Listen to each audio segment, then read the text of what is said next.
Hello guys, welcome back to my YouTube channel. तो दोस्तों, आज मैं how to survive as a maid का पार्ट 12 लेके आ चुकी हूँ। तो चलते हैं स्टोरी में, ठीक है।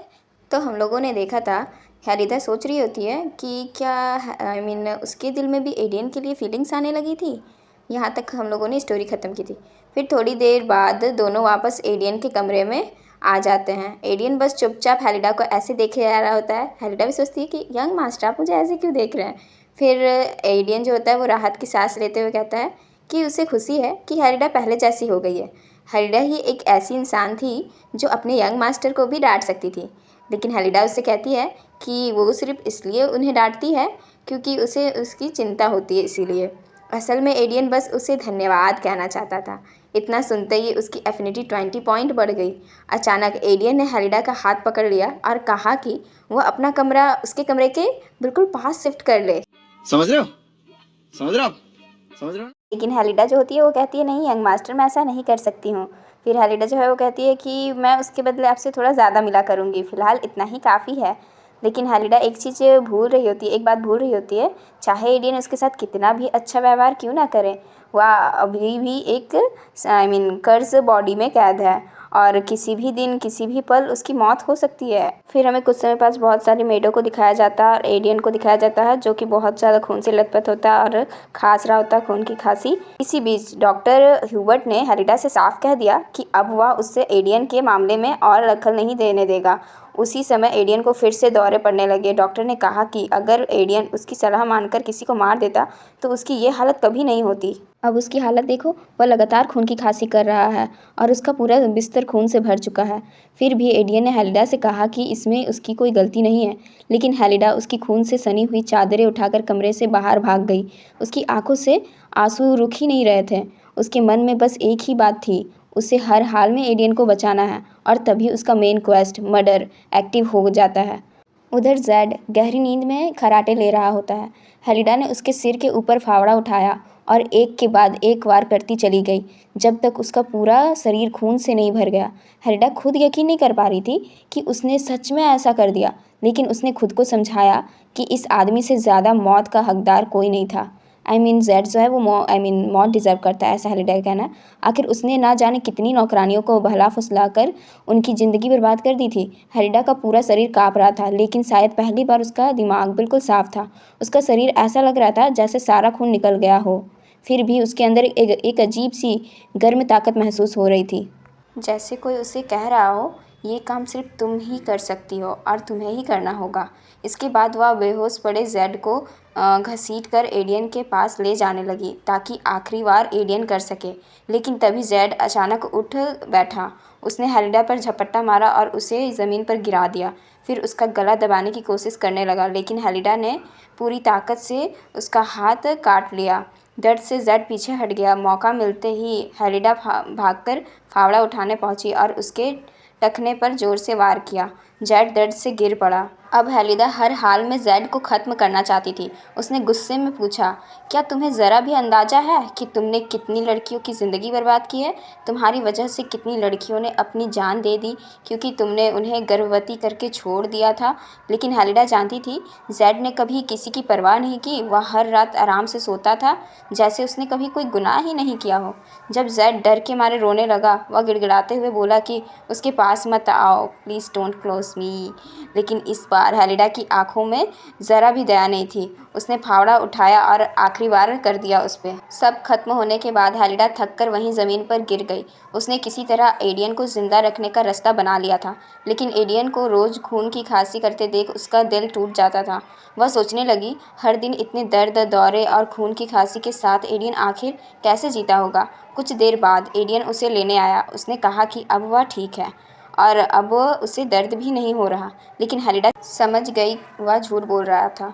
उसका चेहरा बिल्कुल सफ़ेद पड़ चुका था। हैरिडा ने बताया कि उसने जेड को सिर्फ बेहोश किया था ताकि आखिरी बार एलियन कर सके। एलियन उसका शुक्रगुजार था, लेकिन वह उसे डराना नहीं चाहता था, इसलिए उसने हैरिडा की आंखों पर हाथ रख दिया और धीरे से कहा, अब सो जाओ।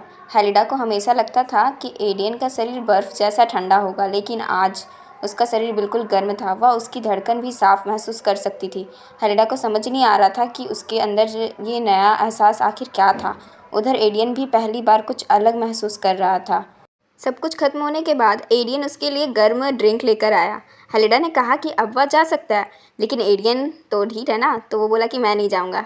उसने कहा, तुम मेरी मेड हो, राइट? और शैतान की आत्मा वाला एक बड़े घर का बेटा इतनी आसानी से थोड़ी मर जाएगा। फिर उसने देखा कि हेलिडा के हाथ अब भी काँप रहे थे। उसे लगा कि इसकी वजह वही है, इसलिए उसने साफ कहा, इसकी जिम्मेदारी मेरी है, अब मैं तुम्हारा ध्यान रखूँगा। तो ये है, सुनकर हेलिडा का दिल तो पूरा ज़ोर ज़ोर से धड़कने लगा। हेलिडा सोचने लगी कि क्या ये जानबूझकर ऐसा कर रहा है। उसने जल्दी से अपना हाथ पीछे खींच लिया, फिर नज़रें झुकाकर बोली। कल ज़मीन पर पड़े पड़े उसके मन में बहुत सारी बातें चल रही थी। उसने माना कि वह एडियन के बारे में बहुत सोच रही थी। जब उसके मुंह में खून आया तो उसे एडियन की वो खून से सनी चादरें याद आ गई जब उसका दम घुट रहा था। तो उसने सोचा, क्या बचपन से एडियन भी हर दिन इतना ही दर्द अकेले सहता रहा होगा। उस पल उसे पहली बार एहसास हुआ कि एडियन ने पूरी ज़िंदगी कितना डर और अकेलापन झेला है।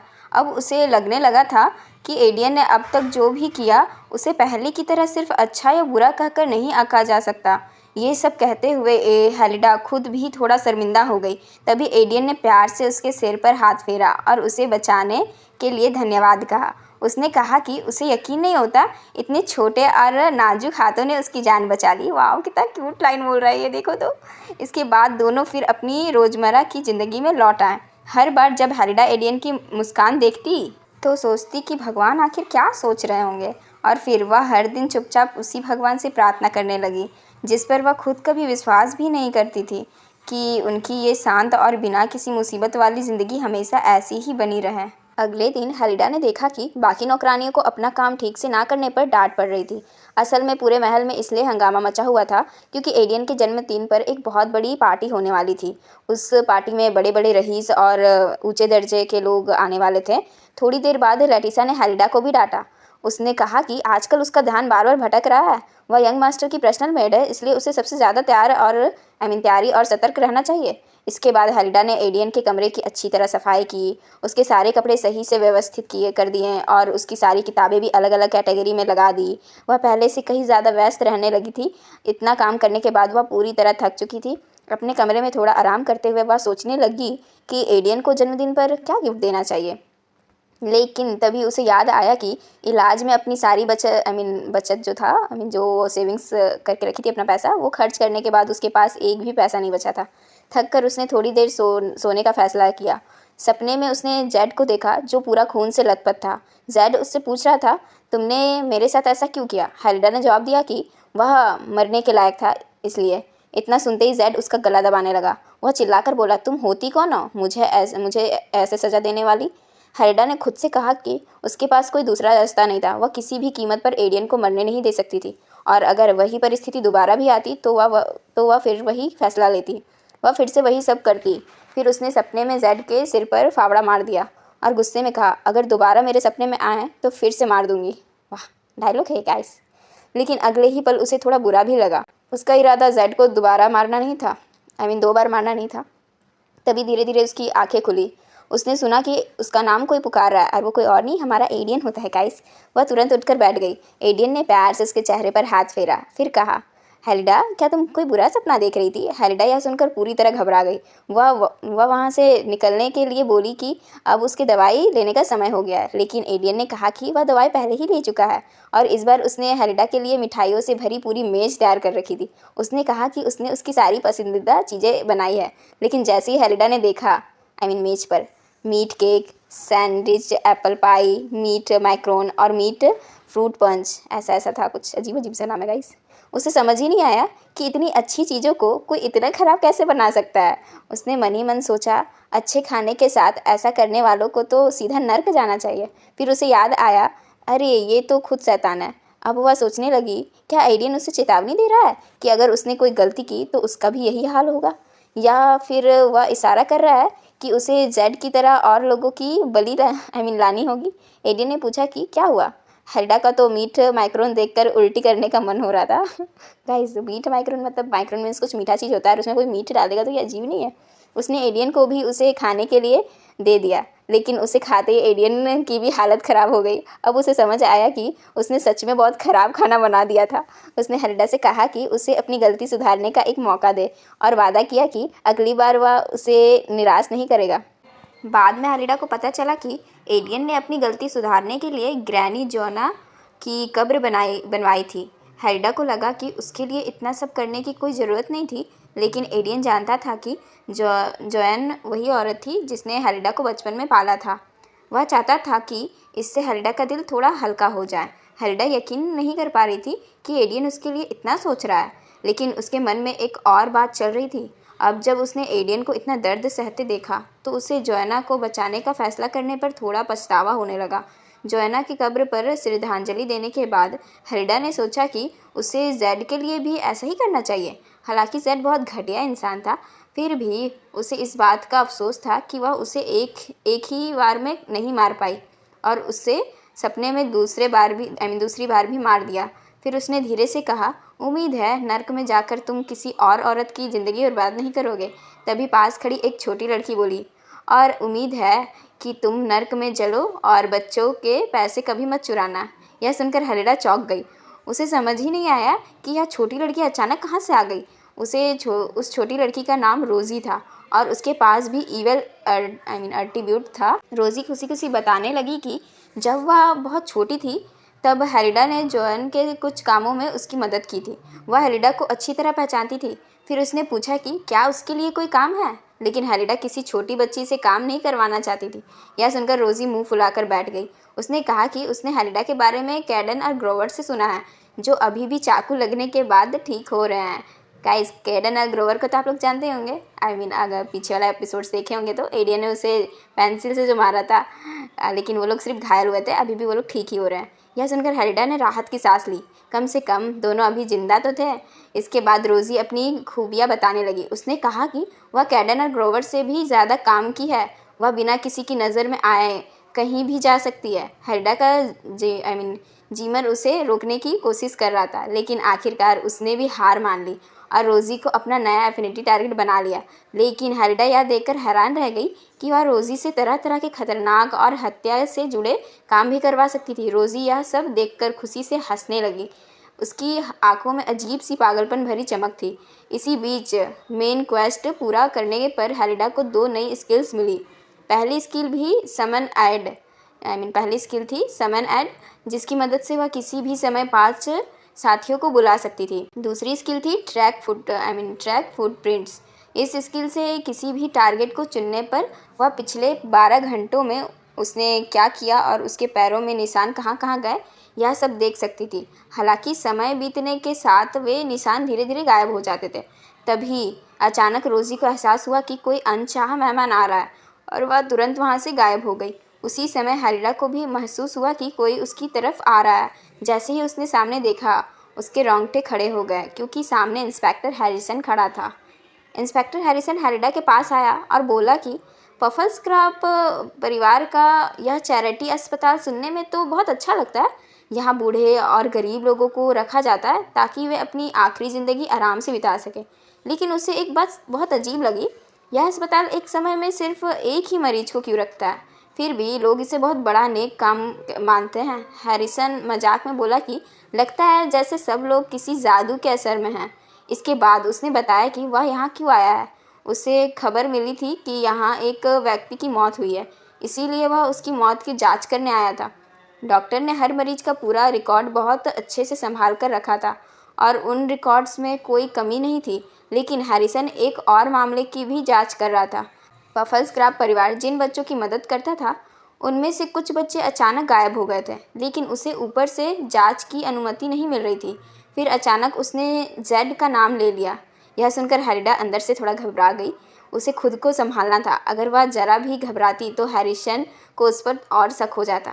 हेलिडा ने कहा कि उसकी जेड से ज़्यादा मुलाकात नहीं होती थी, क्योंकि वह ज़्यादातर महल के अंदर ही काम करती थी। उसने सिर्फ इतना सुना था कि जेड किसी मुसीबत के बाद महल छोड़कर चला गया। तभी इंस्पेक्टर हैरिसन ने अपनी जेब से खून लगा हुआ एक पेंसिल निकाला। गाइस, इससे तो आप लोग समझ ही गए होंगे कि वो किसका हो सकता है। वह बिल्कुल वैसा ही पेंसिल था जैसा हेलिडा ने एडियन को गिफ्ट किया था। हैरिसन ने बताया कि उसे यह पेंसिल कुछ दिन पहले एक गली में मिला था। उसे लगा कि शायद इससे किसी पर हमला किया गया था। यह देखकर हेलिडा समझ गई कि एडियन ने इसी पेंसिल से कैडेन और ग्रोवर पर हमला किया था। हेलिडा ने बात को हल्का बनाते हुए कहा, भला कोई पेंसिल से भी किसी को मार सकता है क्या? हाँ, मार सकता है ना हमारा एडियन। हैरिसन ने उसकी बात मान तो ली, लेकिन उसके चेहरे से लग रहा था कि उसे अभी भी थोड़ा शक है। उधर गेम में हेलिडा ने 5000 गोल्ड के बहुत महंगे कपड़े हासिल किए, जिससे उसका लेवल बढ़कर 25 हो गया और उसे एक नया लेजेंडरी सेट इफेक्ट ट्रैकर भी मिल गया। लेकिन हेलिडा के किसी काम का नहीं था। उसी समय एडियन उसे उस बुटीक में जो चाहे खरीदने के लिए कह रहा था। वह पहले की गलती की भरपाई करना चाहता था। वह उसके लिए और भी चीज़ें खरीदना चाहता था, लेकिन हेलिडा ने उसे बाकी सामान वापस रखने के लिए कहा। उसे इतनी सारी चीज़ों की ज़रूरत नहीं थी। हालांकि उसने सोचा अगर ये सब ले ले तो बाद में बेचकर काफ़ी गोल्ड मिल सकता है। कुछ देर तक वह इसी बात को लेकर सोचती रही। आखिरकार उसने फैसला किया कि इतनी गोल्ड के लिए गिफ्ट बेचना भी बुरा नहीं है। बाद में दोनों शहर की सड़क पर साथ चल रहे थे। तभी कैडेन और ग्रोवर दूर से उसे देखकर खुशी खुशी हाथ हिलाने लगे। एक कॉर्नर से उनकी आंखों में आंसू थे। हेलिडा उन्हें देखकर डर गई। वो डरेगी ना गाइस, वो अभी एडियन के साथ थी। अगर एडियन ने उन्हें देख लिया तो उसकी अंडरवर्ल्ड वाली कमाई बंद हो सकती थी। इसीलिए उसने तुरंत एडियन का चेहरा अपने हाथों से पकड़ लिया और कहा, बस मेरी तरफ देखिए यंग मास्टर। उसी समय सिस्टम ने बताया कि एडियन की धड़कन बहुत तेज़ हो गई है। गाइस, ये वो वाला धड़कन तेज़ हो रहा है इसका, और उसे अर्थमिया यानी दिल की धड़कन बिगड़ने की समस्या भी हो सकती है। हेलिडा ने जल्दी से कहा कि उसे यहीं रुकना होगा और वह थोड़ी देर में वापस आएगी। जैसे ही वह वहाँ से गई, एडियन ने शर्म से अपना चेहरा दोनों हाथों से ढक लिया। वह एकदम लाल टमाटर जैसा लाल हो गया था। वह पूरी तरह लाल हो चुका था।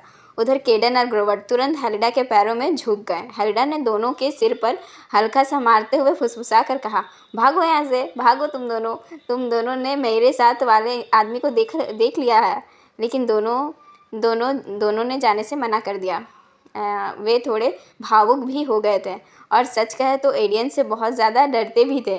सिर्फ उसे देखकर ही उनके रोंगटे खड़े हो जाते थे। फिर भी वे बिना कोई काम लिए वहाँ से नहीं जाना चाहते थे। सिस्टम में इस बार काम अपने आप रैंडम चुना जाने वाला था, और क्योंकि दोनों की एफिनिटी सबसे ज़्यादा थी, वे उस काम को अपनी जान की परवाह किए बिना पूरा करने वाले थे। हेलिडा ने दोनों को काम दे दिया। फिर हेलिडा ने गली के बाहर झाँक कर देखा, लेकिन वह हैरान रह गई। एडियन वहीं खड़ा था और बिल्कुल भी हिल विल नहीं रहा था। वो पूरा एकदम स्टंट होता ना, वैसा कर रहा था। हेलिडा ने उससे बात करने की कोशिश की, लेकिन वह कोई जवाब ही नहीं दे रहा था। कुछ देर बाद आखिरकार एडियन मुस्कुराया और बोला, अब हम दोनों बराबर हो गए हैं। हेलिडा ने कहा कि वह जानती है एडियन उसके लिए बहुत कुछ कर रहा है, लेकिन वह सिर्फ एक साधारण नौकरानी है।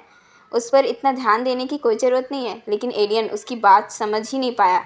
उसके लिए हेलिडा कोई सिर्फ एक नौकरानी नहीं थी।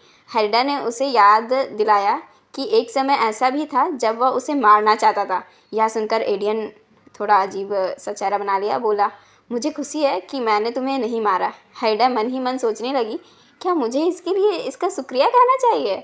फिर उसने कहा कि उनके बीच का रिश्ता हमेशा मालिक और नौकरानी का ही रहेगा और एडियन हमेशा उससे ऊंचे दर्जे पर रहेगा। यह बात सुनकर एडियन का चेहरा उदास हो गया। महल लौटने के बाद हेलिडा सोचने लगी, शायद उसने उससे कुछ ज़्यादा ही कठोर बातें कह दी। वह खुद भी उनके रिश्ते को कोई नाम नहीं दे पा रही थी। कहाँ से नाम देगी गाइस? ये दोनों तो क्या कह सकते हैं, पति पत्नी, हाँ ऐसा ही कुछ। लेकिन वह जानती थी अगर वह एडियन के बहुत करीब आ गई तो उसके लिए ज़िंदा रहना मुश्किल हो जाएगा। फिर भी उसने चुपके से अपने पैसों से एडियन के जन्मदिन का एक गिफ्ट खरीद दिया। उसे लगा वह उससे थोड़ी अच्छी तरह भी बात कर सकती थी। वापसी में जब वो लोग घर से लौट रहे थे कैरेज में, पूरी बग्गी की सवारी के दौरान दोनों के बीच एक भी शब्द नहीं बोला गया। चारों तरफ अजीब सी खामोशी छाई हुई थी। आखिरकार हेलिडा ने सोचा कि उसे जाकर एडियन से माफ़ी मांग लेनी चाहिए। लेकिन जैसे ही वह उसके कमरे के बाहर पहुंची, वह हैरान रह गई क्योंकि एडियन दरवाजे पर खड़ा रो रहा था। अचानक उसने हेलिडा को गले लगा लिया और उससे माफ़ी मांगने लगा। उसने कहा, मुझे माफ़ कर दो, मैंने तुम्हें डरा दिया। मैं वादा करता हूँ कि अब कभी तुम्हें मारने की कोशिश नहीं करूँगा। मैं नहीं चाहता कि तुम मुझसे डरो। फिर उसने हैलिडा को एक फरिश्ते का पंख मतलब एंजल्स फीतर दिया। उसने कहा कि यह ऐसा पंख है जो शैतान के दिल को भी भेद सकता है। आंखों में आंसू लिए वह मुस्कुराया और बोला, अगर कभी तुम्हें लगे कि मैं फिर से बदल गया हूँ तो तुम इसी से मुझे मार देना, ठीक है। उसने यहाँ तक कह दिया, अगर फिर भी तुम्हें डर लगे तो मैं अपना एक पैर भी काट दूंगा। गाइस, हमारा एलियन पूरा पागल हो गया। हैलिडा यह सब सुनकर घबरा गई। उसने तुरंत उसे रोका क्योंकि वह आंसू बहाते हुए बिल्कुल पागलों जैसी बातें कर रहा था। एलियन ने बस इतना कहा कि वह नहीं चाहता हैलिडा उससे नज़रें चुराए, लेकिन हैलिडा तो उसके चेहरे को देखकर ही शर्म से लाल हो जाती थी। आखिर में दोनों रात की ठंडी हवा में साथ टहलने निकले और खूबसूरत चांदनी के नीचे पहली बार दोनों ने एक दूसरे का हाथ थाम लिया। तो मिलते हैं नेक्स्ट पार्ट में गाइस। तो लाइक कमेंट शेयर सब्सक्राइब करना ना भूलें मेरे चैनल को, ठीक है। तो bye bye guys, next chapter में मिलते हैं अब, हाँ नेक्स्ट पार्ट में।